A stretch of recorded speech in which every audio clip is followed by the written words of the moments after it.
Praise the Lord. मैं पिता परमेश्वर को धन्यवाद करता हूँ कि उसने मुझे ये अवसर दिया और मेरे मन में एक ऐसी प्रेरणा दी कि मैं एक बहुत ही सेंसिटिव विषय को लेकर आज आपके सामने प्रस्तुत हुआ हूँ। प्रभु प्रियो, मैं जानता हूँ कि आज यूट्यूब में बहुत से ऐसे प्रभु के दास हैं, या यूँ कहें कि आज बहुत से ऐसे वक्ता हैं जो इस विषय को लेकर तरह तरह की बातों को आज हम मसीहों के बीच में फैला रहे हैं। आश्चर्य कर्म अलौकिक शक्ति और है, और ये लोग ध्यान को आकर्षित करते हैं। ये सही है। पवित्र लोग परमेश्वर की सामर्थ्य के द्वारा आश्चर्य कर्म करते हैं। आजकल वैज्ञानिक और दार्शनिक भी आश्चर्य कर्मों पर विश्वास करते हैं। यीशु ने भी इस संसार में कई आश्चर्य कर्म किए। वास्तव में यीशु अपने समय में आश्चर्य कर्मकर्ता के रूप में ही जाने जाते थे। हाँ, ये सत्य है कि यीशु बीमारों को चंगा करते, मृतकों को जीवन देते, प्राकृतिक और उसको अपने वश में करते, दुष्ट आत्माओं को निकालते, हजारों लोगों को अद्भुत रीति से भोजन कराया करते थे। परंतु वह क्रूस पर मारा गया और तीसरे दिन जी उठा। पुनरुत्थान के पश्चात 40 दिन के बाद उनका स्वर्ग आरोहण हो गया। संपूर्ण जीवन स्वयं एक आश्चर्य कर्म था, परंतु उसका महान आश्चर्य कर्म अभी होना बाकी है। हाँ प्रियो, अभी हमारे यीशु मसीह के द्वारा आश्चर्य कर्म होना बाकी है, अर्थात उसका रहस्य आगमन। आज बहुत से लोग कहते हैं कि कलीसिया को इस आगमन से, अर्थात प्रभु के रैप्चर से, महाक्लेश से होकर गुजरना पड़ेगा।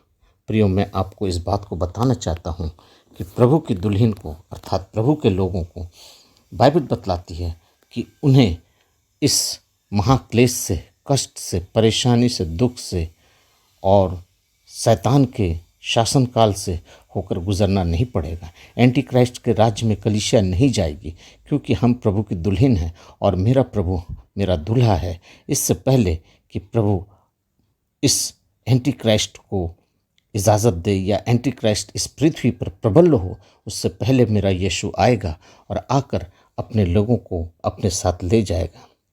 अर्थात उसका दूसरा आगमन और कलीसिया का एकाएक उठाया जाना। इससे पहले कि कलीसिया अदृश्य होने वाले और गायब होने वाले के विषय पर सोचते हैं कि आज हमारा क्या होगा, या बहुत से लोग जानते हैं कि हमारा एक दिन रैप्चर होगा। प्रभु किसी भी समय में इस पृथ्वी पर आएगा। हाँ, बाइबल हमें बतलाती है कि वह परमेश्वर के संतानों के लिए प्रार्थना करते हैं। यीशु एक वकील की भांति परमेश्वर की उपस्थिति में कार्य कर रहे हैं, विशेष तौर से उसके लिए जो उसे ग्रहण कर चुके हैं। इस प्रकार उनके पाप क्षमा किए जाते हैं और वह आशीषित किए जाते हैं। इसके लिए मैं आपको हवाला दे रहा हूँ बाइबल का। पहला तीमुथियुस उसका 5वां पद, पहला तीमुथियुस उसका 2 अध्याय उसका 5वां पद, इब्रानियों 9:15 और 24 और पहला यूहन्ना 2:1।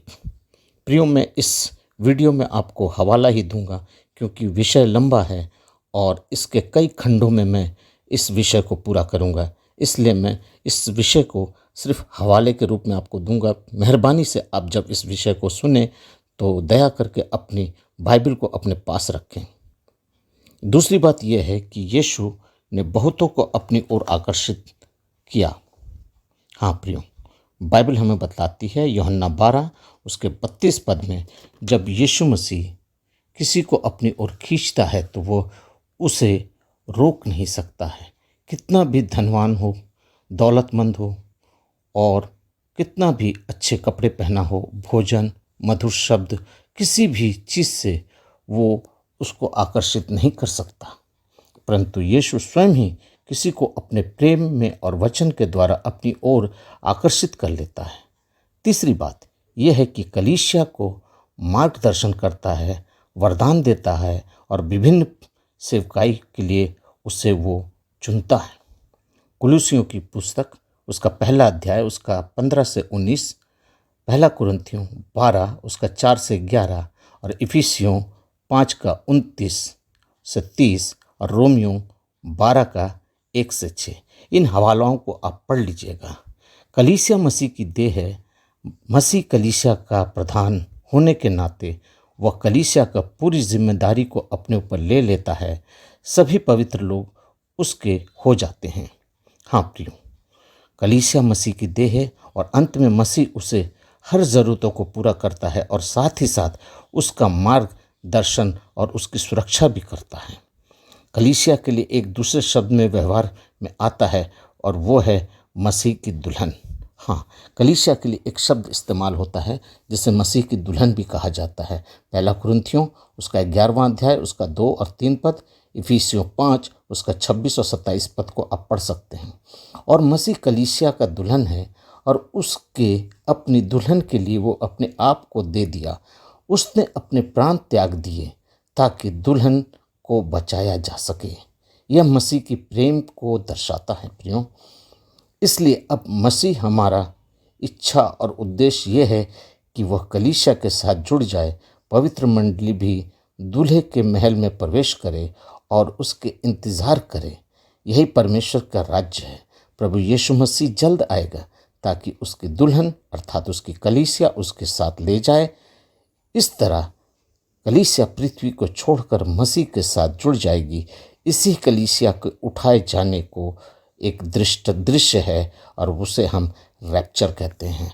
हाँ प्रियो, आज बहुत से लोग हैं जो इस रैप्चर को विश्वास नहीं करते हैं।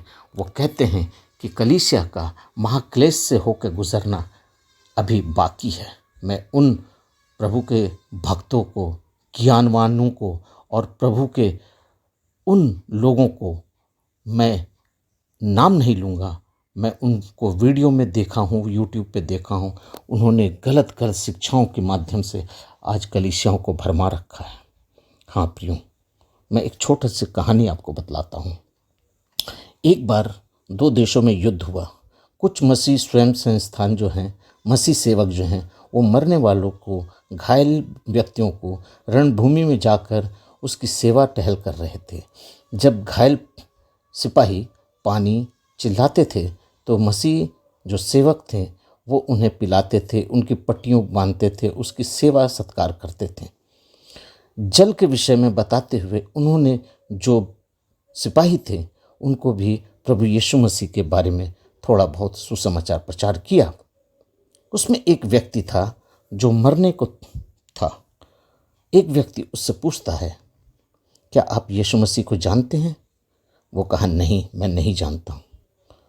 उसने उसको उस जगह पर प्रभु का सुसमाचार सुनाया और डॉक्टर से पूछा कि डॉक्टर साहब, क्या ये व्यक्ति चंगा हो जाएगा? डॉक्टर ने कहा, नहीं, इसके शरीर से खून बहुत बह चुका है। ये किसी भी क्षण मरने पर है। युद्ध भूमि में है और बहुत से लोग मरे पड़े हैं और बहुत से लोग अपने कष्टों से करहा रहे हैं। कुछ लोगों का हाथ कट गया, किसी का पैर कट गया, किसी की सर फट गया। इस तरह से बहुत से घायल लोग थे। कुछ देर के बाद घायल सिपाही ने अपनी आंखें ऊपर की ओर उठाई और मसीह सेवी संस्थान के जो व्यक्ति थे उन्होंने उनसे पूछा, क्या तुम जानते हो कि तुम कहाँ जाओगे? उसने थके और धीमे स्वर में उत्तर दिया, हाँ, मैं अपने माँ के घर जाऊँगा। मसीह व्यक्ति ने पूछा, क्या आप जानते हैं कि आप उस कौन से घर की बात कर रहे हैं? उसने कहा, हाँ, मैं अपने स्वर्गीय पिता की ओर दृष्टि करके, अपने स्वर्गीय पिता की ओर आंखें उठाकर कहता हूँ कि मैं उसके पास जाऊँगा। और कुछ ही क्षण में जब उसका दम निकल रहा था तो उसने उस सेवी संस्थान से कहा कि जो लोग थे जो सेवा कर रहे थे उनसे कहा, जब मेरे घर के लोग आए तो उनसे कह देना कि हम फिर मिलेंगे। कितनी बड़ी आशा आपके पास है। ये सिपाही कहता है, थोड़े से वचन को सुनने के बाद अपना जीवन प्रभु को सौंप देता है और कहता है कि हम एक दिन मिलेंगे। हाँ, उन्हें कृपया बताएं कि यीशु मसीह के पास जा रहा हूँ, हम लोग स्वर्ग में फिर मिलेंगे। ये अपने घर वालों को वो संदेश देकर जाता है। प्रियो, आज एक मसीह के जीवन में शायद ये आशा नहीं, आज मसीह के पास उन लोगों के लिए ये आशा नहीं कि हमारा क्या होगा। लेकिन जो प्रभु में हैं उनके पास एक बड़ी आशा है। एक मसीह का जीवन पृथ्वी पर थोड़े समय का है, अतः वो अपने गंतव्य स्थान को पहुंचेगा, और जब वो पहुंचेगा तब वहाँ पर उसके कामों के अनुसार उसका सत्कार होगा, उसकी इज्जत होगी। उसके लिए जो भी मुकर्रर किया गया है, चाहे भलाई क्या हो तो भलाई के काम, या बुराई किया हो तो बुराई के अनुसार उसका हिसाब होगा।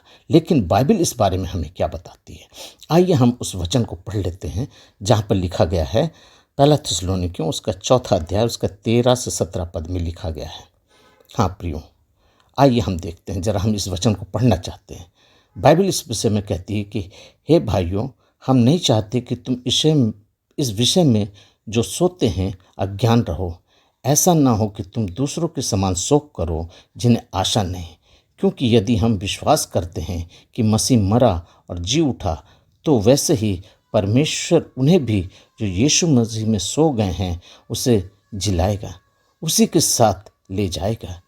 क्योंकि प्रभु के वचन के अनुसार तुम यह कहते हो कि हम जो जीवित हैं और प्रभु के आने तक बचे रहेंगे, सोए हुए से कभी आगे ना बढ़ेंगे। क्योंकि प्रभु आप ही स्वर्ग से उतरेगा, उस समय ललकार और प्रधान दूत का शब्द सुनाई देगा और परमेश्वर की तुरही फूंकी जाएगी, और जो मसीह में मरे हैं वो पहले जी उठेंगे। अब हम जो जीवित हैं, बचे हैं, उसके साथ बादलों में उठा लिए जाएंगे कि हवा में प्रभु से मिले, और इसी रीति से हम सदा प्रभु के साथ रहें। हालेलुया। यहाँ पर सोने का अर्थ है प्रियो, वो मृत्यु का एक शब्द है।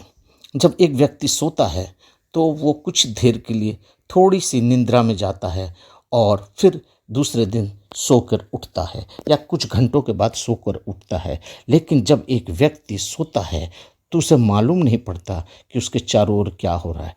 ठीक उसी प्रकार से जब एक व्यक्ति लंबी निंद्रा में अर्थात मर जाता है, सो जाता है, वो प्राण का आराम करता है, वो अपने प्राण को आराम गाह में डाल देता है। उनके दिनों के बाद, बहुत से दिनों के बाद गुजरने के बाद वो प्राण आत्मिक देह धारण करता है, ताकि परमेश्वर का न्याय के सिंहासन के सामने उसे खड़ा होने की शक्ति मिले। बाइबल हमें सिखाती है कि मृत्यु के विषय में चिंता नहीं करनी चाहिए, क्योंकि मृतक प्रभु यीशु मसीह के आगमन पर जीवित होंगे। और पद 16 कहता है, क्योंकि प्रभु आप ही स्वर्ग से उतरेगा, उस समय ललकार और प्रधान दूत का शब्द सुनाई देगा और परमेश्वर की तुरही फूंकी जाएगी। ये तीनों ही बातें एक प्रकाशन हमें देती है। ये तीनों ही बातें हमें ये प्रकाशन देती है कि हमारे उस समय में क्या होने वाला है। आइए हम उस विषय को थोड़ा सा देख लेते हैं, जहाँ पर है यीशु मसीह की ललकार की आवाज़, और दूसरा है दूतों का आवाज़, और तीसरा है तुरही। मैं थोड़ा थोड़ा इस विषय के ऊपर आपसे बात करना चाहता हूँ। बाइबल में आवाज़ का एक महत्वपूर्ण स्थान है प्रियो। परमेश्वर ने केवल मनुष्य को छोड़कर सृष्टि की रचना जब की तो अपने शब्दों में अपनी आवाज़ को दिया, और सारी सृष्टि उसकी आवाज़ से उत्पन्न हो गई। आदम और हवा को जब उसने बनाया, अदन में रखा, और जब उन्होंने पाप किया तब वे परमेश्वर की आवाज़ से डर गए थे, क्योंकि उन्होंने वो फल खाकर पाप किया था, जिसका रेफरेंस है उत्पत्ति 3 उसका 10वां पद। मूसा के माध्यम से फिरौन ने जब परमेश्वर की आवाज़ की अनाज्ञा की तो परमेश्वर उससे बात किया मूसा के माध्यम से। निर्गमन 5:2। मूसा का चेहरा परमेश्वर की आवाज़ सुनने के लिए और उससे बातें करने के बाद चमकने लगा। निर्गमन 34, 33 और 35 पद। हिजकेल और यूहन्ना के बारे में परमेश्वर का वचन कहता है कि परमेश्वर की आवाज़ बहुत जल की नाई अनुभव होती थी। हिजकेल 1:24 और प्रकाशित वाक्य 1:15। हाँ प्रियो, अब एक महत्वपूर्ण बात मैं आपको बताऊं। लाजर के पार्थिव शरीर पर जब यीशु की आवाज़ सुनी तो वो जीवित हो गया। हाँ प्रियो, यूहन्ना 11 उसका 43 और 44 पद कहता है, ठीक उसी तरह जो प्रभु में मरे हैं वे परमेश्वर के पुत्र की आवाज़ को सुनकर जी उठेंगे। पहला थिस्सलुनीकियों उसका 4:16। यीशु की आवाज़ में वो सामर्थ है जो मुर्दों को जिंदा करता है, जिसने लाजर को जिंदा किया। यूहन्ना 11 उसके 43 पद में जब यीशु लाजर की कब्र पर के पास गया तो लाजर का नाम लेकर उसने उसे पुकारा और उसकी आवाज़ को सुनकर वह जीवित हो गया। प्रियो, मैं विश्वास करता हूँ कि यहूदी परंपरा के मुताबिक एक कब्र में बहुत से मुर्दे रखे जाते थे। अगर वहाँ यीशु मसीह शायद लाजर का नाम नहीं लिया होता तो उस कब्र के अंदर जितने मुर्दे थे सब जीवित हो जाते। इसीलिए परमेश्वर ने पर्टिकुलर एक व्यक्ति का नाम लिया जिसको वो जिलाना चाहता था, और उसकी आवाज़ को सुनकर वो लाजर जिंदा हो गया। उसकी आवाज़ में वो सामर्थ्य थी कि वो मुर्दा जी उठा। प्रियो, प्रभु यीशु मसीह के दूसरे आगमन में यीशु की आवाज़ का सिर्फ ये एक व्यक्ति या एक जाति या किसी कुल या किसी राष्ट्र के लिए नहीं है, वो पूरे संसार के लिए है। हर एक व्यक्ति जो यीशु मसीह के लहू से धुल चुका है, शुद्ध हो चुका है और जल में स्नान कर चुका है, पवित्र हो चुका, उद्धार पा चुका है और परमेश्वर के वचन के अनुसार चलता है, वो व्यक्ति प्रभु की आवाज़ को उस दिन सुनेगा और प्रभु उसको जिंदा करेगा, एक महिमा युक्त नए शरीर में धारण करेगा। परंतु प्रभु इससे पहले कि पृथ्वी पर आए, आज हर एक व्यक्ति का यह कर्तव्य बनता है कि प्रभु की आवाज़ को सुने और अपने जीवन को उसके आज्ञा के अनुसार चलाने की कोशिश करें। आइए अब हम दूसरे पॉइंट को देखते हैं, जिसमें है स्वर्गदूतों की आवाज़। स्वर्गदूत एक स्वर्गीय प्राणी हैं। वे परमेश्वर के द्वारा सृजे गए हैं ताकि वे परमेश्वर की सेवा करें और कभी नहीं वो मरते हैं। सबसे बड़ी बात, वो कभी नहीं मरते और उनको उत्पन्न नहीं किया जाता, अर्थात वो जन्माए नहीं जाते, वो परमेश्वर के द्वारा सृजे गए हैं। मैं थोड़ा सा स्वर्गदूतों के बारे में बतला दे रहा हूँ, इसलिए कि आप जो नहीं जानते हैं या जानते हैं उसको थोड़ी सी इस विषय में जानकारी हो जाए। वे हजारों की संख्या में हैं और अनेक उदाहरण हैं जो परमेश्वर का इस पृथ्वी पर स्वर्गदूतों को अपने उद्देश्य के लिए व्यवहार किया गया है। स्वर्गदूत रक्षा करता है, मार्गदर्शन करता है, बचाता है, रोकता है, परमेश्वर के लोगों को उसकी आज्ञा के अनुसार संभालता है। और भी बहुत से काम हैं स्वर्गदूतों के, परंतु हम यहाँ पर सिर्फ स्वर्गदूतों को ही नहीं परंतु प्रधान दूत को भी देखते हैं। ये प्रधान दूत कौन है? यहूदा की पत्री उसका 9वां अध्याय, अर्थात उसमें एक ही अध्याय है, उसके 9वें पद को हम कहते हैं। यहूदा 1:9 बताती है कि प्रधान दूत मिखाइल है। दानियल की पुस्तक उसका 10, 13 और 21 पद में भी इस बात को दर्शाया गया है। जब जिब्राइल दूत जो परमेश्वर का संदेशवाहक है स्वर्ग से दानियल के पास आता है ताकि स्वप्न का अर्थ बताए, तब मध्य आकाश में अन्य जाति देश के दुष्ट आत्माओं से उसके विरुद्ध खड़ी हो जाती है और मध्य आकाश में जिब्राइल दूत की मदद के लिए मिखाइल दूत आता है ताकि मिखाइल दूत दुष्ट आत्माओं के साथ युद्ध करे। इस प्रकार जिब्राइल दानियल तक पहुंच सके। प्रकाशित वाक्य 12 उसका 17 पद बताती है कि मिखाइल ने पुराने सांप को और दूत से युद्ध किया, शैतान और दुष्ट आत्माओं के साथ उसका दूत युद्ध हुआ।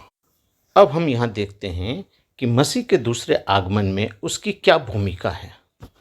संभवतः स्वर्गदूतों की उपस्थिति कलीसिया के उठा लिए जाने में मदद करेगी, यानी पृथ्वी से बिना किसी रुकावट के स्वर्ग के लिए स्थानांतरित करते समय मध्य आकाश में शैतान के साथ उन्हें बचाते हुए अर्थात शैतान से उसकी रक्षा करते हुए उसे परमेश्वर के पास ले जाएगी। बाइबल बतलाती है कि शैतान और उसके दूतों का निवास स्थान आकाश में है, अर्थात हवा में, मध्य में, आकाश में है। इफिसियों 6:12 को जब आप पढ़ेंगे तो इस बात को आपको वहाँ पर खुलासा हो जाएगा। अतः पूरी संभावना है कि परमेश्वर की कलीसिया को स्वर्ग यानी परमेश्वर की उपस्थिति में जाने से कोई नहीं रोक सकता, क्योंकि वह स्थान शैतान का था। सिर्फ परमेश्वर के विरुद्ध विरोध करने के कारण उसने उस स्थान को खो दिया।